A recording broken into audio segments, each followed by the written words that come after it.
नमस्कार, न्यूज़ 24 पर मैं हूं डॉक्टर स्वाति महेश्वरी। पूरे विश्व में अब कोरोना वायरस से संक्रमित लोगों की संख्या 90 लाख को पार कर गई है और 4,75,000 से ज़्यादा लोगों की मृत्यु भी हो गई है। ऐसे में WHO ने एक बड़ी चेतावनी दी है, जहां WHO ने कहा है कि दक्षिण एशिया, मध्य पूर्व और अफ्रीकी देशों में अब हालात और ज़्यादा खराब होंगे।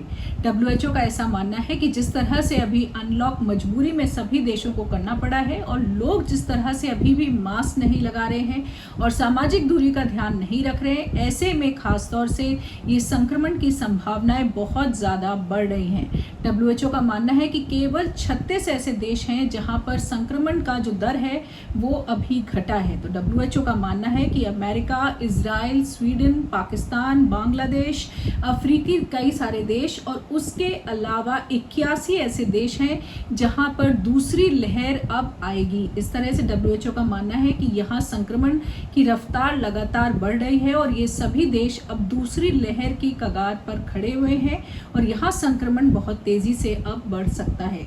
ऐसे में अगर देखा जाए तो उनका मानना है कि अफ्रीका में लगभग 100 दिन लगे थे 1 लाख मामले आने में, लेकिन अब पिछले 19 दिनों में ही 2 गुने हो चुके हैं वहाँ के मामले और दक्षिण अफ्रीका के कई देशों में अब 1000 से ज़्यादा मामले रोज आ रहे हैं। उधर अगर बात करें तो कुछ ऐसे देश भी हैं जहां अनलॉक करने के कुछ समय के बाद संक्रमण इतनी तेजी से बढ़ा कि वहां सभी जगहों पर दोबारा लॉकडाउन की नौबत आ गई है। अगर बात करें फिलिस्तीन की तो उन्होंने भी दोबारा लॉकडाउन लगाया है।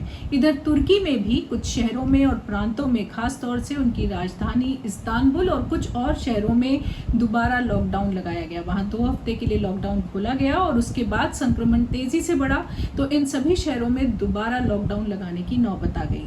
इधर ऑस्ट्रेलिया, जिसने कि अभी तक कोरोना वायरस संक्रमण से काफ़ी ज़ोर शोर से लड़ाई करी है और काफ़ी हद तक उसे लगाम लगा के रखी है, वहीं विक्टोरिया और मेलबॉर्न में भी नए मामले सामने आ रहे हैं और तेज़ी से आ रहे हैं। ऐसे में वहाँ पर भी बहुत सारी पाबंदियाँ लोगों के ऊपर लगाई जा रही हैं और उनके प्रशासन का भी यही कहना है कि अगर लोगों ने नियमों का सख्ती से पालन नहीं किया तो फिर प्रशासन को सख्ती करनी पड़ेगी।